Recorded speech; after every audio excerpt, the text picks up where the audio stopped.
ಕೂಡ್ರಿ. ಈಗ ಅವ್ರು ನಾವು ನಮ್ಮಲ್ಲಿ ವೃತ್ತಿಗಳ ಬಗ್ಗೆ ಬೆಳಿಗ್ಗೆ ಚರ್ಚೆ ಮಾಡಿದಲ್ಲ, ಅವ್ರ ವೃತ್ತಿ ಬಗ್ಗೆ ಸ್ವಲ್ಪ ಚರ್ಚೆ ಮಾಡ್ತಾರ. ಅವ್ರು ಕೇಳಿ, ಎಲ್ಲ ಲಕ್ಷ ಕೊಟ್ಟು ಕೇಳಿ. ನಾವು ಬನ್ನಿಕೊಪ್ಪ ಗ್ರಾಮ ಪಂಚಾಯತಿ. ನಿಮ್ಮ ಗ್ರಾಮ ಪಂಚಾಯತಿ ಯಾವ್ದು? ಬನ್ನಿಕೊಪ್ಪ ಅಂತ ಹೇಳಿ. ಬನ್ನಿಕೊಪ್ಪ.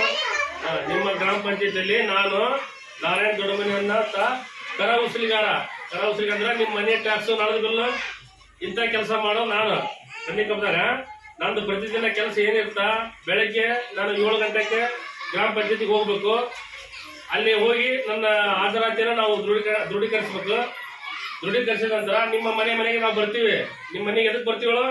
ನಿಮ್ಮ ಮನೆ ತೆರಿಗೆ ತುಂಬಿಸೋಣಕ, ನಳದ ತೆರಿಗೆ ತುಂಬಿಸೋಣಕ, ಈ ತರ ನಾವು ಕೆಲಸ ಮಾಡ್ತಾ ಬರ್ತೀವಿ. ಪಂಚಾಯತಿ ಒಳಗ ನಿಮ್ಮ ಮನೆ ಟ್ಯಾಕ್ಸ್ ನಳದ ತುಂಬ್ಕೊಂಡ್ಬಂದು ಮತ್ತೆ ಒಳ್ಳೆ ಗ್ರಾಮ ಪಂಚಾಯತಿ ಬಂದು ಕೂಡ್ತೀವಿ.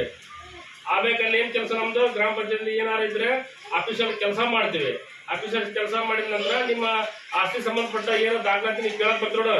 ನಿಮ್ಮ ಮನೆ ಟ್ಯಾಕ್ಸ್ ರಸೀದಿ ಅಂತವು ನಿಮ್ಗೆಲ್ಲ ನಾವು ಕೊಡ್ತೀವಿ. ನಿಮ್ಮ ಮನೆ ದಾಖಲಾತಿ ಕೊಡ್ತೀವಿ.